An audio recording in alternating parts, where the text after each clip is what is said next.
서울 강남. 고층 아파트가 빽빽하게 들어선 도심 한복판.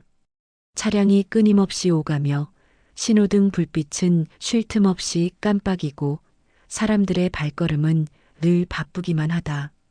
63세의 박정호는 오늘 아침 한동안 미뤄왔던 짐 정리를 하고 있었다. 손에 잡히는 것은 책, 낡은 셔츠, 아이들 어릴 적 사진, 오래된 앨범들. 책장 깊숙한 곳에서 꺼낸 물건 하나하나가 지난 세월을 증명하는 듯했다. 아내 경숙은 거실 한쪽에 서서 그를 바라보았다.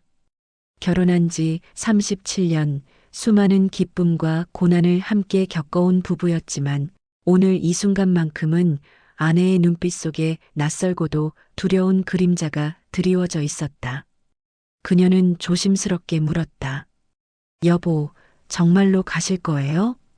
그의 마음을 붙잡고 싶은 듯한 떨리는 목소리였다. 정우는 대답 대신 창밖을 바라보았다.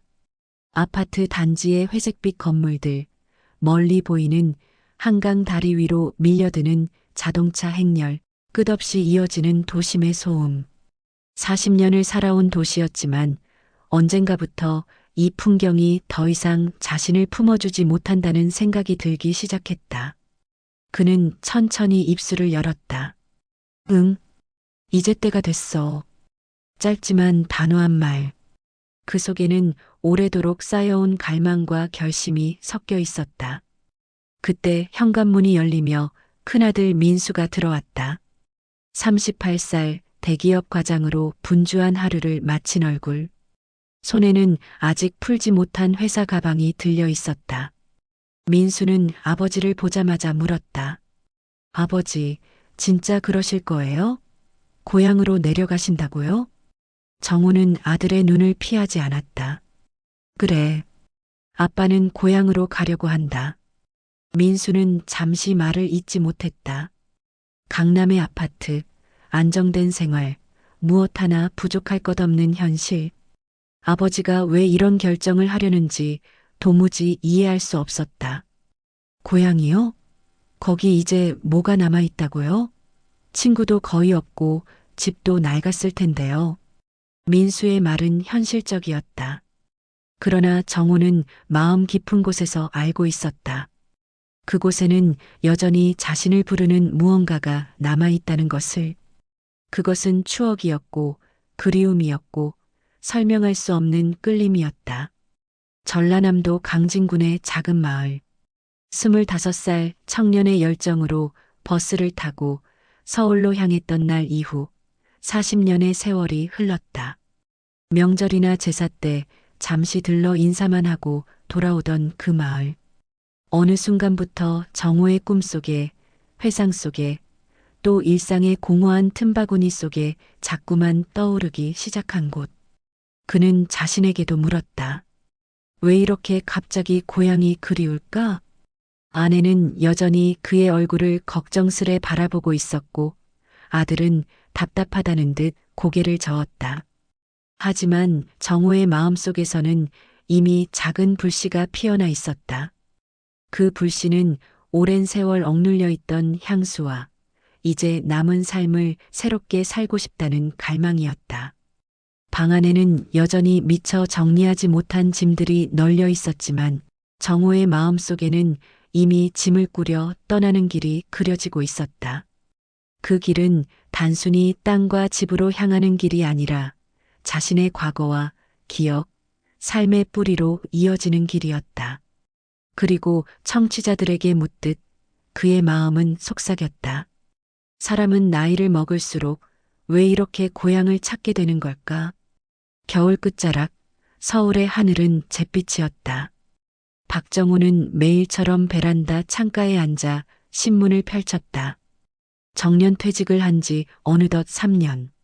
처음 1년은 달콤했다. 평생 시계에 맞춰 살던 삶에서 벗어나고 늦잠도 자고 책도 읽고 손주와도 시간을 보냈다. 하지만 시간이 흐르자 자유로움은 서서히 무료함으로 변했다. 그의 아내 경숙은 매일 아침 정성스레 원두 커피를 내렸다.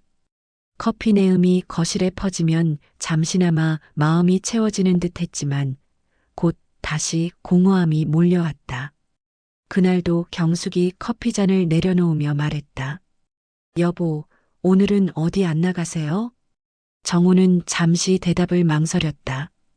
그의 시선은 멀리 흐릿하게 보이는 한강 다리 위에 머물러 있었다.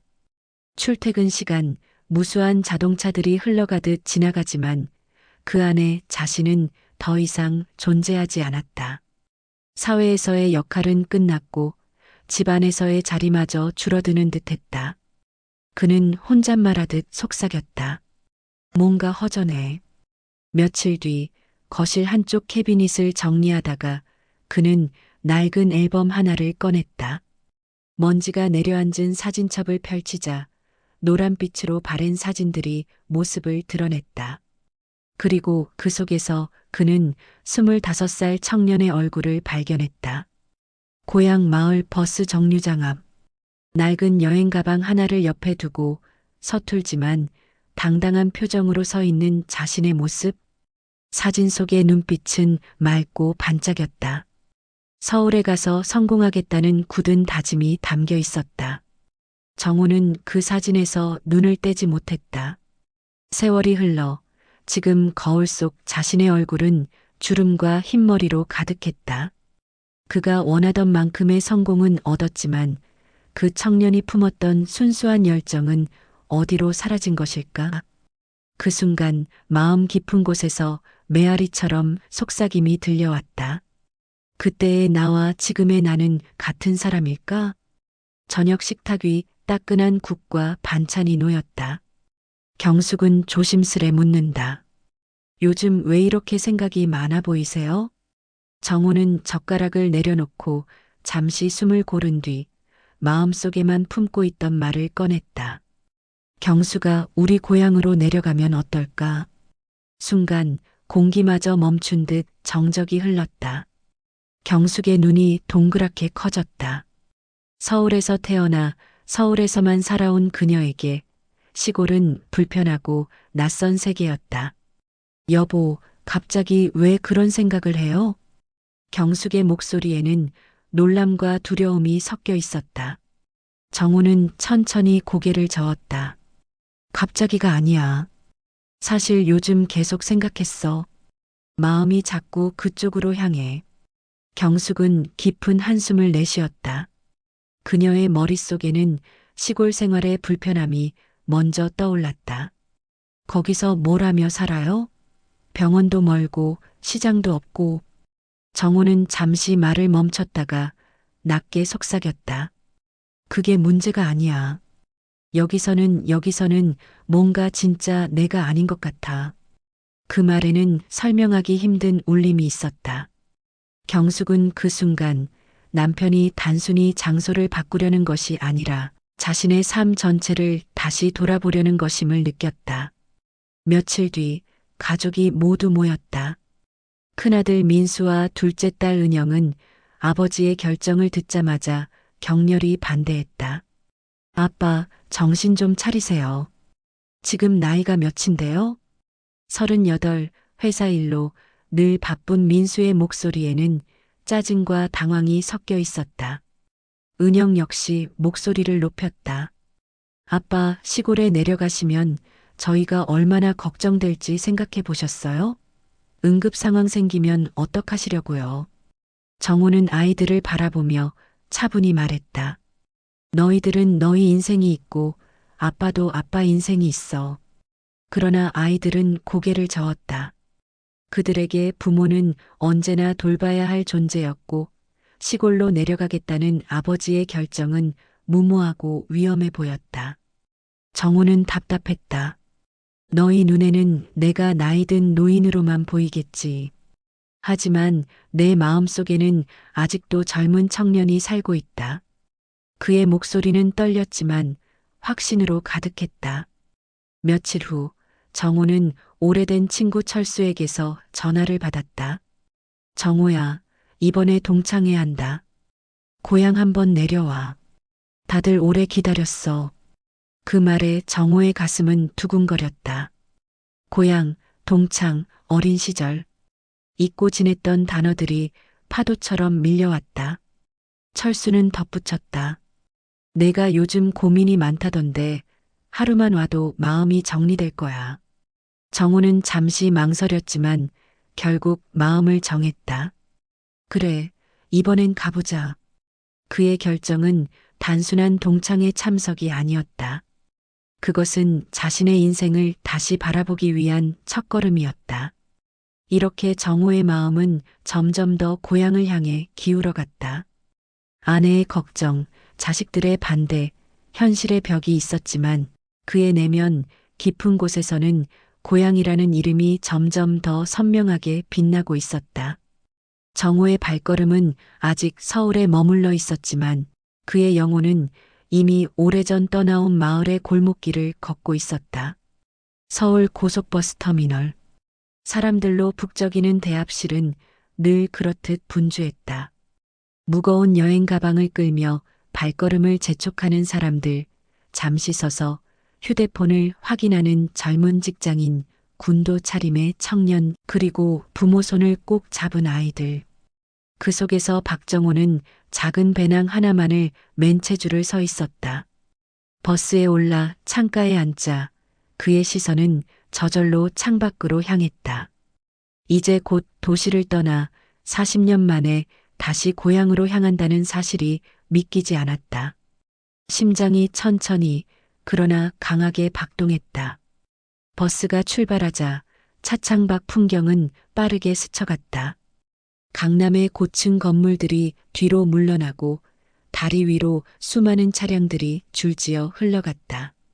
한강은 여전히 유유히 흐르고 있었지만 그의 마음은 오래전 강진 앞바다와 푸른 논밭을 향하고 있었다. 시간이 흐를수록 풍경은 점점 달라졌다. 도심의 빌딩 숲은 사라지고 낮은 주택과 상가가 나타났다가 곧이어 드넓은 들판과 산이 눈에 들어왔다. 정우는 창문을 열고 바람을 들이마셨다. 도시의 매캐한 공기와는 다른 어쩐지 더 선명하고 청량한 바람. 이 냄새. 그의 입에서 무심코 말이 흘러나왔다. 어린 시절 고향 들판에서 맡던 풀냄새와 닮아 있었다. 버스 안에서 그는 과거를 떠올렸다. 25, 무거운 가방을 짊어지고 이 길을 처음 떠날 때 그의 가슴은 설렘과 두려움으로 가득했다. 서울에 가서 성공해야 한다. 반드시 가족을 먹여 살려야 한다. 그 다짐이 있었기에 그는 버틸 수 있었다. 하지만 이제 다시 같은 길을 거슬러 내려가면서 그의 마음은 복잡했다. 젊은 날의 다짐은 이미 이루어냈지만 그 대가로 무엇을 잃어버린 걸까? 버스가 고향 터미널에 도착했을 때 정우는 오랫동안 숨을 멈춘 듯한 긴장을 풀고 깊게 들이마셨다. 그러나 그 공기 속에는 낯섦과 익숙함이 동시에 섞여 있었다. 터미널 앞에는 편의점과 프랜차이즈 카페가 늘어서 있었다. 한때 장터가 열리던 곳, 흥정 소리와 집신 냄새가 가득하던 그 장소는 흔적조차 사라져 있었다. 정우는 발걸음을 옮겼다. 마을로 들어서자 더욱 놀라운 변화가 눈에 들어왔다. 논밭 대신 세련된 펜션과 카페가 자리 잡고 있었고 오래된 초가집들은 거의 찾아볼 수 없었다. 어린 시절 뛰놀던 공터에는 펜스가 쳐져 있었고 관광객들이 사진을 찍으며 웃고 있었다. 정말 여기가 내가 살던 곳 맞나? 그의 마음속에서 혼잣말이 흘러나왔다. 그때 등 뒤에서 익숙한 목소리가 들려왔다. 정우야. 뒤돌아보니 오랜 친구 철수가 두 팔을 벌리며 다가오고 있었다. 철수의 얼굴에는 세월이 깊게 새겨져 있었다. 햇볕에 그을린 피부, 굳은 살이 박힌 손, 그러나 여전히 반가움이 묻어나는 미소. 정우는 순간 가슴이 뭉클해졌다. 두 사람은 오래된 친구답게 어색한 인사 대신 서로의 어깨를 힘껏 두드렸다. 철수야, 정말 오랜만이다. 그러게. 내가 올 줄 몰랐다. 여긴 많이 변했지? 정우는 고개를 끄덕였다. 그래. 너무 많이 변해서 내가 알던 고향이 아닌 것 같아. 철수는 쓴웃음을 지었다. 세월이 그러네. 서울 사람들도 많이 내려와서 땅 사고, 카페 차리고, 이제는 우리 동네도 관광지가 되어버렸지. 정우는 말없이 마을을 둘러봤다. 변화는 어쩔 수 없는 흐름일지도 모른다. 하지만 그의 가슴은 사라진 풍경을 애써 붙잡으려는 듯 저릿하게 아려왔다. 마을 회관에서 열린 동창회. 오랜 세월을 지나 모인 얼굴들은 반가움과 어색함이 뒤섞여 있었다. 서로의 주름과 흰머리를 보며 웃었지만 대화 속에는 비교와 부러움이 은근히 스며 있었다. 정호야, 서울에서 성공했다며? 큰 아파트도 있고 애들도 잘 되고 그래도 역시 공부 잘해서 출세한 게 최고야. 정호는 억지 웃음을 지으며 고개를 끄덕였다. 하지만 마음속에서는 묘한 허전함이 일었다. 그가 이루어낸 성공이 이토록 공허하게 들릴 줄은 몰랐다. 돈도 많고 연금도 나오고 부럽다. 허전하다고? 배부른 소리 하지 말라. 친구들의 말은 현실적이었다. 하지만 정호의 내면 깊은 곳에서 울려 퍼지는 목소리는 달랐다. 돈과 성공으로는 채워지지 않는 빈자리가 있다. 그는 잠시 눈을 감았다. 어린 시절 아무것도 없이도 행복했던 순간들이 떠올랐다. 가난했지만 들꽃 향기와 별빛, 친구들의 웃음 속에서 충분히 행복했던 그 시절. 동창회가 끝난 뒤 정우는 홀로 마을을 걸었다. 길가에 핀 매화꽃이 바람에 흩날리며 그의 어깨 위로 조용히 내려앉았다. 그는 발걸음을 멈추고 폐교가 된 초등학교로 향했다. 한때 아이들의 웃음소리로 가득했던 운동장은 잡초가 무성했다. 녹슨 철봉과 깨진 유리창이 세월의 흔적을 말해주고 있었다. 그는 운동장 한가운데에 앉아 하늘을 올려다보았다. 서울에서는 보기 힘든 별빛이 총총히 박혀 있었다. 그 별빛 속에서 어린 시절의 기억이 차례로 되살아났다. 비 오는 날 교실 안에서 장난을 치던 모습, 점심시간마다 친구들과 공기놀이와 딱지치기를 하던 기억, 여름이면 냇가에서 물장구 치며 웃음소리가 끊이지 않던 순간, 그리고 늘 자신을 부르던 어머니의 목소리, 아버지의 엄한 가르침, 정호의 눈가에 눈물이 고였다. 그때는 정말 행복했었는데, 그는 오랜만에 마음속 깊이 울음을 삼켰다. 서울에서 쌓은 화려한 경력, 넉넉한 생활. 그 모든 것 위에 덮여 있던 어린 날의 소중한 기억들이 별빛 속에서 다시 살아 숨쉬고 있었다. 그날 밤 정호는 깨달았다. 고향은 단순히 땅이나 집이 아니라 추억과 시간, 그리고 자신을 만든 뿌리라는 것을. 그러나 동시에 그는 알았다. 그 뿌리는 이미 많은 부분이 사라지고 변해버렸다는 것을. 그가 그리워한 고향은 기억 속에서만 온전히 존재하고 있었다. 그럼에도 불구하고 그 기억은 여전히 그를 강하게 붙잡고 있었다. 그리고 그 기억은 앞으로 그의 인생을 어디로 이끌지 아직 알 수 없었다. 고향에서 이틀을 보내고 다시 서울로 돌아온 정호. 고향에서의 시간은 짧았지만 그의 마음속에는 확신이 자리 잡았다. 그래, 이제는 내려가야 한다. 거기서 남은 삶을 살아야 한다. 하지만 집으로 돌아온 순간 현실은 곧 그의 확신을 흔들기 시작했다. 낯익은 아파트 단지, 엘리베이터 안의 거울, 같은 층 이웃들의 인사. 모든 것이 익숙하면서도 동시에 답답하게 느껴졌다. 밤이 되자 아내 경숙이 물었다. 여보, 이번에 다녀와서 마음이 바뀌었어요? 정우는 단호히 대답했다. 아니야. 오히려 더 확실해졌어. 이제는 거기서 살고 싶어. 그의 목소리는 흔들림이 없었지만 경숙의 눈에는 여전히 불안이 가득했다.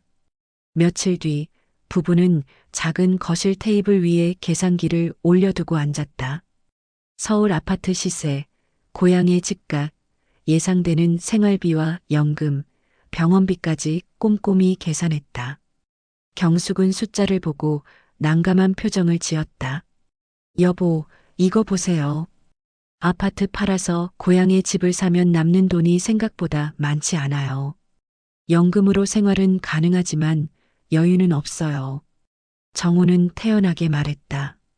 괜찮아. 농사도 조금 배우면 수입이 생길 테고 필요한 건 최소한으로 쓰면 돼. 그러자 경숙은 고개를 절레절레 흔들었다. 여보가 언제 농사를 지어봤다고 그래요. 밭일이 장난인 줄 아세요?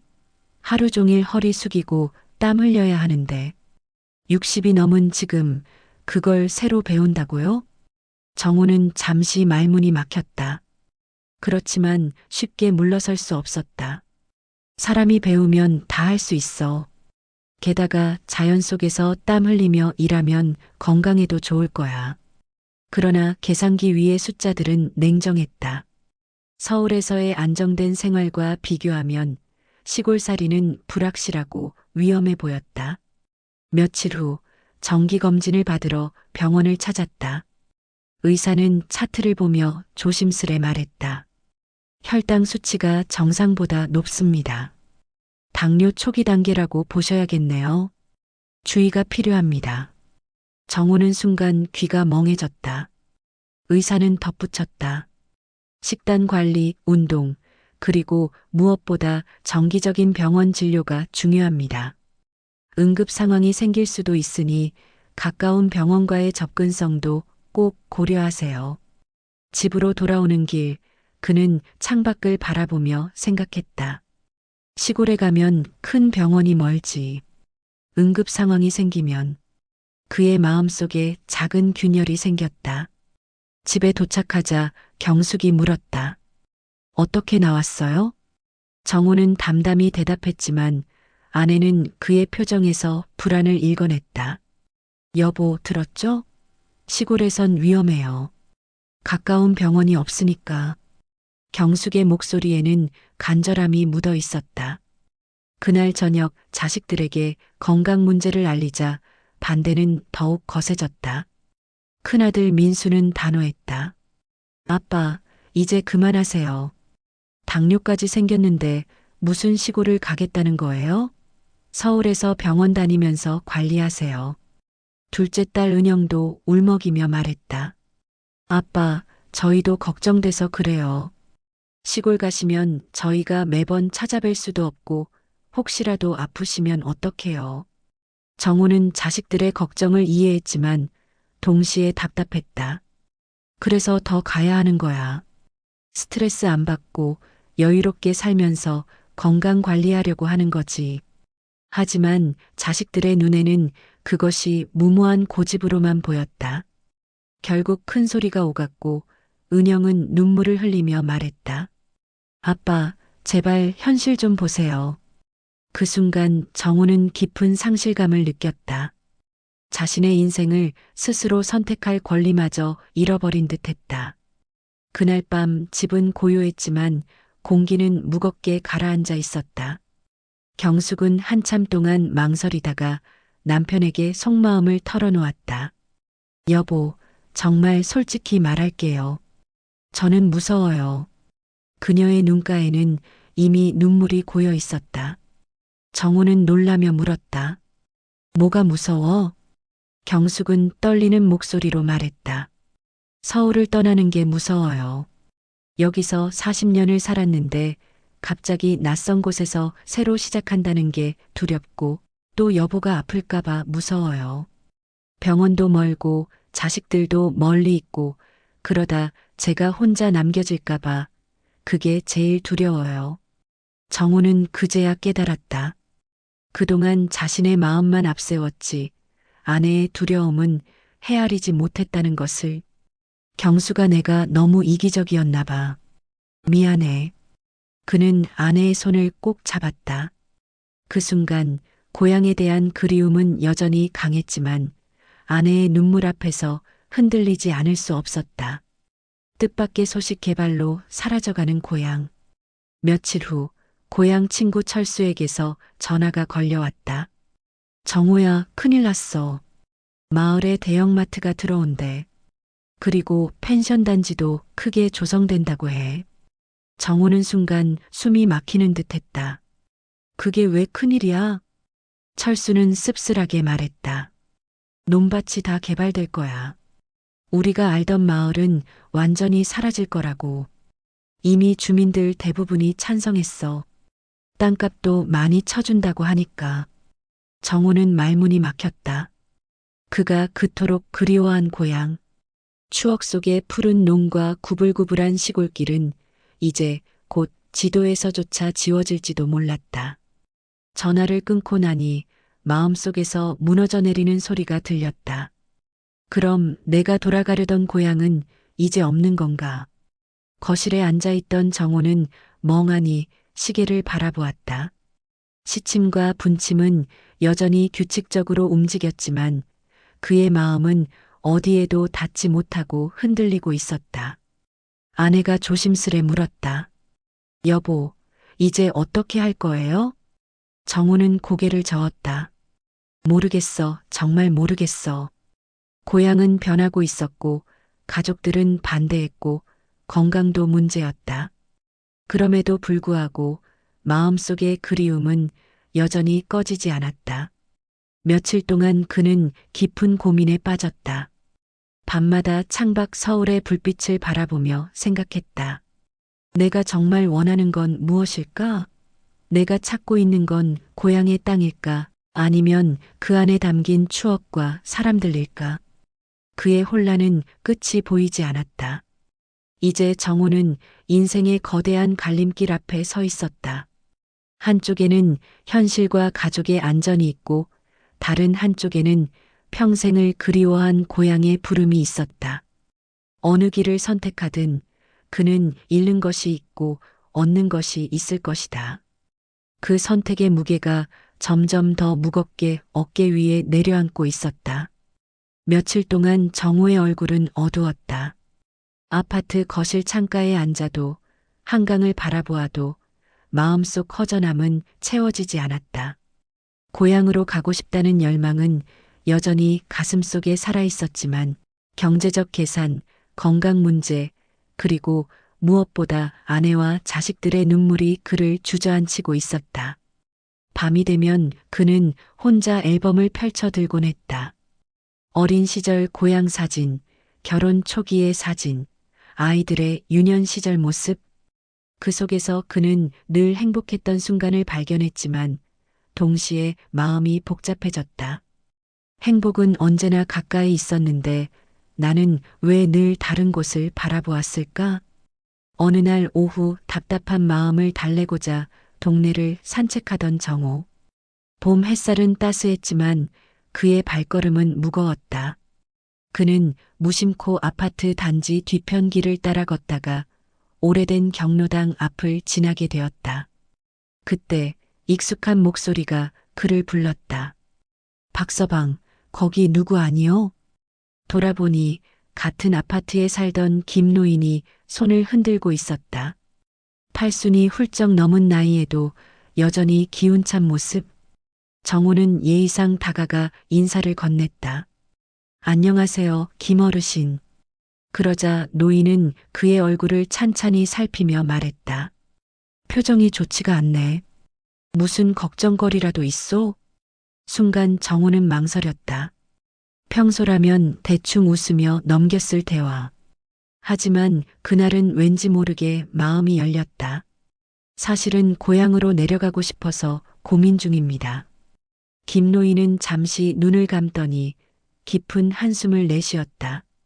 나도 그런 생각 수없이 했었지. 정호는 놀란 눈빛으로 바라보았다. 노인은 천천히 이야기를 이어갔다. 나는 함경도 출신이야. 전쟁통에 내려와서 평생 남쪽에서 살았지. 젊었을 땐 고향이 얼마나 그리웠는지 몰라. 꿈에서도 보이고 눈물로 베개를 적시기도 했어. 통일만 되면 꼭 다시 돌아가리라 마음먹었었지. 정우는 조용히 숨을 고르며 귀를 기울였다. 노인의 목소리에는 깊은 울림이 담겨 있었다. 그런데 세월이 흐르니 깨달았어. 내가 그리워한 건 땅이나 집이 아니었더라고. 어린 시절의 웃음, 함께 뛰놀던 친구들, 돌아가신 부모님 그 시절의 나 자신을 그리워한 거였지. 하지만 그건 다시 돌아갈 수 없는 거야. 정우는 그 말을 듣는 순간 가슴 한가운데 전율이 흘렀다. 그는 조심스럽게 물었다. 그럼 고향으로 돌아가는 건 의미가 없다는 말씀이세요? 노인은 고개를 저으며 미소를 지었다. 아니지. 고향은 언제나 소중해. 다만 진짜 고향은 장소가 아니라 마음에 있단 말일세. 내가 사랑하는 사람들, 내가 지금 숨 쉬고 있는 이 자리. 거기가 곧 고향이야. 정우는 그 말을 곱씹었다. 진짜 고향은 내가 사랑하는 사람들이 있는 곳. 그는 갑자기 아내 경숙의 얼굴이 떠올랐다. 37회를 함께한 동반자, 늘 곁에서 묵묵히 함께해준 사람. 그리고 두 자녀, 손자까지 이어진 가족들. 그들이 있는 이곳, 바로 이 서울의 아파트가 어쩌면 자신이 찾던 고향일지도 모른다는 생각이 스쳤다. 정우는 경로당을 나와 천천히 아파트 단지로 걸어왔다. 그동안 무심히 지나쳤던 벚꽃나무가 눈에 들어왔다. 흩날리는 꽃잎 사이로 아이들이 뛰어놀고 있었고 젊은 부부들이 웃으며 걸어가고 있었다. 그는 문득 깨달았다. 이 풍경이 낯설었던 건 자신이 마음을 닫고 있었기 때문이라는 것을.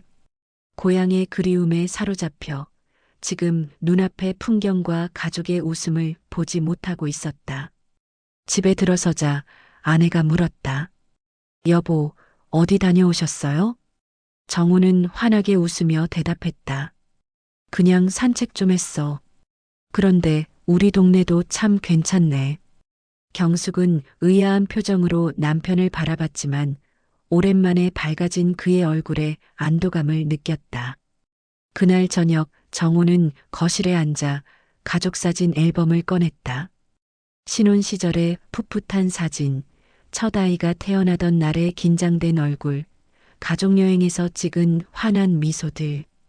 그는 사진을 한 장 한 장 넘기며 속으로 중얼거렸다. 그래, 이게 내 인생이지. 이게 내 고향이지. 그는 자녀들을 향해 마음속으로 감사의 말을 건넸다. 너희가 있어 내가 살아온 세월이 의미 있었다. 너희가 있어 내가 고향을 떠올릴 수 있었던 거다. 사진첩 속에서 그는 비로소 현재의 자신과 과거의 자신이 이어져 있음을 느꼈다. 정우의 마음은 조금씩 정리되고 있었다. 그가 찾던 고향은 더 이상 땅과 집, 논밭의 풍경만이 아니었다. 진짜 고향은 자신이 사랑하는 가족이 있는 곳, 바로 지금 이 자리였다. 그리고 깨달았다. 행복은 먼 곳에 있는 게 아니구나. 지금 곁에 있는 사람들과 함께하는 이 순간이 곧 고향이자 삶의 본질이구나. 며칠이 흐른 어느 저녁, 정우는 드디어 결심을 굳혔다. 그는 가족들을 모두 불러 모았다. 거실 한가운데에 둥글게 앉은 가족들. 조용한 공기가 흘렀다. 정우는 천천히 입을 열었다. 고향으로 이사 가려던 생각 취소하겠다. 순간 자녀들의 얼굴에는 놀람과 안도감이 동시에 스쳤다. 민수는 숨을 돌리며 고개를 끄덕였고 은영은 눈시울이 붉어졌다. 그러나 정우는 곧이어 덧붙였다. 하지만 조건이 있다. 그냥 서울에서만 사는 게 아니라 우리가 진짜 가족으로 더 가까워지자는 거다. 그의 목소리는 단호하면서도 따뜻했다. 그는 그동안 말하지 못했던 속마음을 가족 앞에 내놓았다. 나는 성공이라는 이름으로 평생 달려왔지만 정작 중요한 걸 자주 놓쳤던 것 같아. 가족과 함께하는 시간 말이다. 정우는 제안을 꺼냈다. 한 달에 한 번은 꼭 우리 가족이 다 모이는 시간을 갖자. 집이든 밖이든 상관없다. 다 같이 밥을 먹고 웃고 이야기를 나누는 거야. 민수는 고개를 끄덕이며 말했다는 듯한 표정을 지었다. 비록 말은 없었지만 그의 눈빛에는 그 정도는 충분히 가능하다는 확신이 담겨 있었다. 은영은 미소를 지으며 말했다는 듯 했다. 좋아요. 저도 찬성이에요. 아이들도 할아버지, 할머니랑 더 자주 만나면 좋아할 거예요. 경숙도 차분히 말했다. 정말 좋은 생각이에요. 그렇게 하면 우리도 외롭지 않고 아이들도 가족의 의미를 더 알 수 있겠죠. 정우는 마음속이 따뜻해졌다. 고향 이주 대신 가족과의 시간을 더 늘리겠다는 약속. 그것은 새로운 길이었다. 정우는 또 다른 계획을 내놓았다. 그리고 고향에도 1년에 두세 번은 가족 여행 삼아 함께 가자. 나 혼자 가는 게 아니라 다 같이 가서 내 어린 시절을 보고 함께 추억을 쌓는 거다. 아이들은 눈을 반짝였다. 손자 지우는 호기심 가득한 표정으로 말했다는 듯 했다. 할아버지, 정말요? 저도 꼭 가보고 싶어요. 은영도 고개를 끄덕였다. 좋아요. 저도 궁금했어요. 아빠가 늘 말씀하시던 그 고향이 어떤 곳인지. 경숙은 미소를 지으며 남편을 바라봤다. 이제야 제대로 된 생각을 하시는군요. 고향을 잊지 않되 가족과 함께 이어가는 거죠. 정우는 아내의 말에 고개를 끄덕였다. 그래. 고향은 내 뿌리이지만 이제는 혼자가 아니라 함께 나누는 기억이 돼야 해. 몇 달 후 드디어 온 가족이 함께 고향을 찾았다. 버스 안에서 아이들은 창밖을 보며 연신 감탄했다. 논밭 사이로 바람에 흔들리는 보리밭, 멀리 보이는 산과 바다. 정우는 창밖을 보며 감회에 젖었다. 혼자 내려왔을 땐 외로움이 컸는데 이렇게 가족과 함께하니 또 다른 풍경으로 보이는구나. 버스에서 내리자 지훈이 소리쳤다. 와, 여기 공기 진짜 좋아요. 정우는 웃으며 대답했다. 그래, 이곳이 할아버지가 어릴 적 뛰놀던 고향이란다. 마을에 도착하자 친구 철수가 반갑게 맞이했다. 정우야, 이번엔 가족들과 같이 왔구나. 그의 얼굴에는 진심 어린 기쁨이 묻어났다. 정우는 가족을 소개했다. 이쪽은 내 아내, 그리고 아들, 딸, 손주들이야. 철수는 아이들의 손을 잡으며 웃었다. 잘 왔다. 이제야 제대로 오는구나. 정우는 가슴속이 따뜻해졌다. 고향은 혼자 찾아와 외롭게 추억을 떠올리는 곳이 아니라 가족과 함께 나누며 새로이 채워가는 곳임을 실감했다. 마을 곳곳을 돌아보며 정우는 변화를 다시금 느꼈다.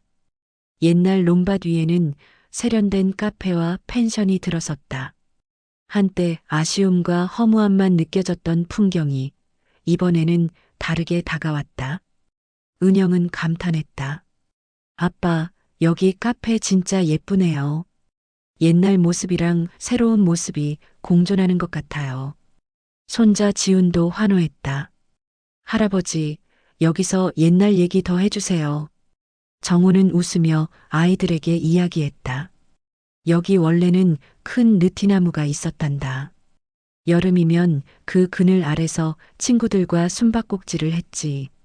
땀이 나면 냇가에서 발을 담그고 놀았고, 아이들은 눈을 반짝이며 귀 기울였다. 그 순간 정우는 느꼈다. 이제 나의 추억은 아이들의 추억으로 이어지는구나. 한편 경숙도 조금씩 변해가고 있었다. 마을 어귀에서 그녀는 깊게 숨을 들이마셨다.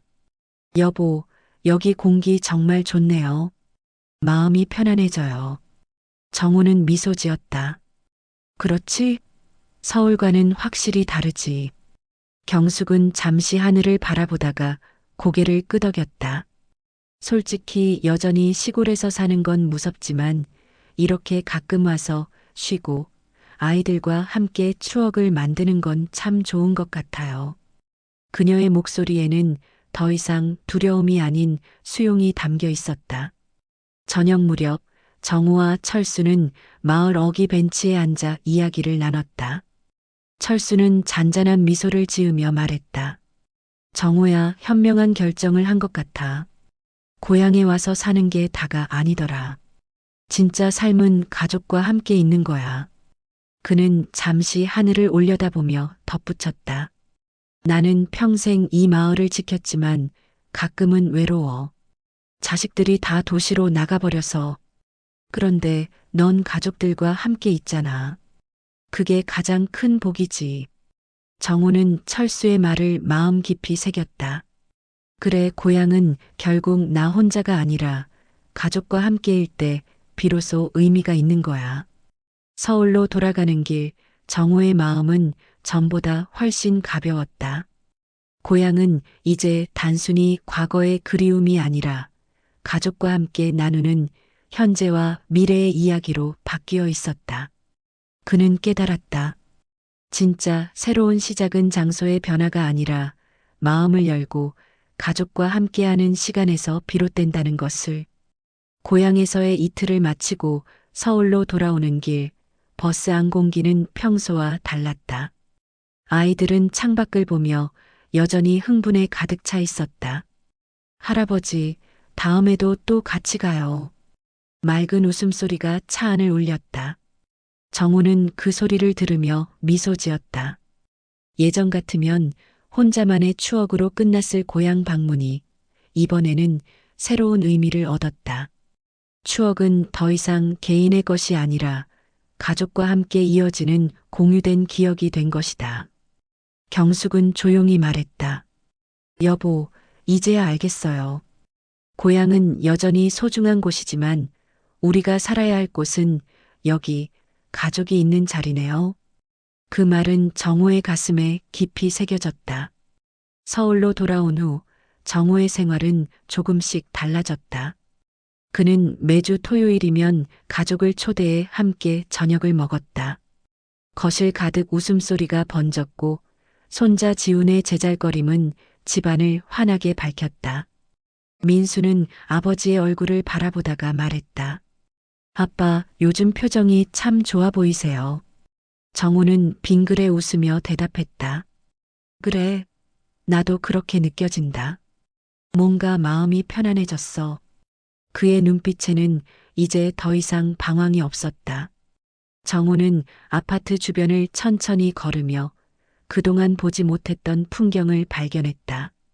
봄이 되면 꽃이 만발하는 작은 공원, 아이들이 뛰어노는 놀이터, 강변 산책로의 노을빛. 그는 속으로 중얼거렸다. 이곳도 나의 고향이 될 수 있구나. 내가 마음을 열면 어디든 고향이 되는 거지.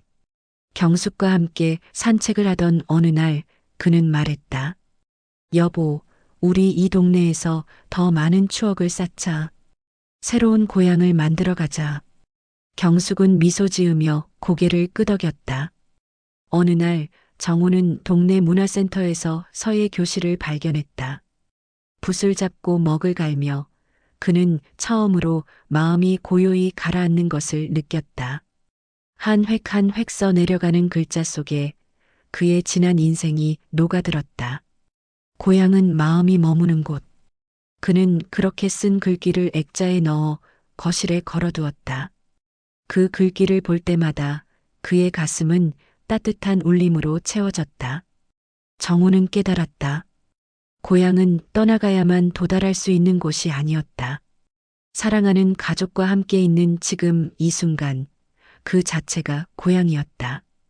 그의 발걸음은 더 이상 흔들리지 않았다. 이제 그는 과거의 향수에 머물지 않고 현재의 삶 속에서 새로운 고향을 만들고 있었다. 고향 이주를 포기한 지 정확히 1년이 지난 어느 날 정우는 일기를 꺼내 들었다. 그는 천천히 글을 적었다. 오늘로 고향을 포기한 지 1년이 되었다. 처음에는 꿈을 버린 것 같아 허무했지만 지금은 다르다. 진짜 고향은 어린 시절의 마을이 아니었다. 진짜 고향은 내가 사랑하는 사람들이 있는 이 자리였다. 아내와 자식들, 손주와 함께하는 지금 이 순간이 곧 고향이었다. 그는 붓을 들고 다시 글을 썼다. 고향은 마음이 머무는 곳, 사랑하는 사람들이 있는 곳, 오늘도 그들과 함께 행복한 하루를 살아간다. 매월 둘째 주 토요일, 가족들은 변함없이 모였다. 때로는 집에서 저녁을 먹고, 때로는 공원으로 나가 도시락을 펼쳤다. 손주들은 할아버지 무릎에 앉아 옛날 이야기를 들으며 웃음을 터뜨렸다. 민수는 말했다. 아빠, 솔직히 처음엔 걱정했는데 이렇게 된 게 훨씬 좋아요. 우리 가족이 더 가까워진 것 같아요. 은영도 고개를 끄덕이며 덧붙였다. 맞아요. 아빠 덕분에 우리가 다시 모이는 시간이 많아졌어요. 정호는 눈가가 젖었다. 그는 속으로 생각했다. 그래, 이것이야말로 내가 찾던 고향이지. 가끔 고향 친구 철수와 전화 통화를 했다. 정호야, 잘 지내고 있지? 응, 잘 지내고 있어. 너는? 마을이 많이 바뀌었어. 대형마트 들어오고 펜션도 더 늘고 우리가 알던 모습은 점점 사라지고 있어. 정호는 전화를 끊고 혼잣말했다. 그래도 괜찮아. 나는 이제 알았으니까. 고향은 땅이 아니라 마음이라는 걸. 어느 조용한 저녁 베란다에 앉아 야경을 바라보던 정호는 깊은 성찰에 잠겼다. 서울의 불빛은 여전히 화려했고 사람들의 발걸음은 여전히 분주했지만 그의 마음은 더 이상 흔들리지 않았다. 그는 속으로 되뇌었다. 내 고향은 바로 여기다. 아내와 자식, 손주가 있는 이 자리. 그들과 웃고 울며 살아가는 지금 이 순간이 내가 돌아갈 고향이다. 고향으로 가는 길은 때로 멀고 험하다. 그러나 우리가 찾는 진짜 고향은 멀리 있는 특정한 장소가 아닐지도 모른다. 사랑하는 사람이 있는 곳, 마음이 평안한 곳, 오늘 하루를 함께 웃으며 살아가는 바로 이 순간. 그것이야말로 우리 모두의 진짜 고향이 아닐까? 청취자 여러분, 여러분의 고향은 어디입니까? 그리고 오늘 여러분 곁에는 누가 있습니까?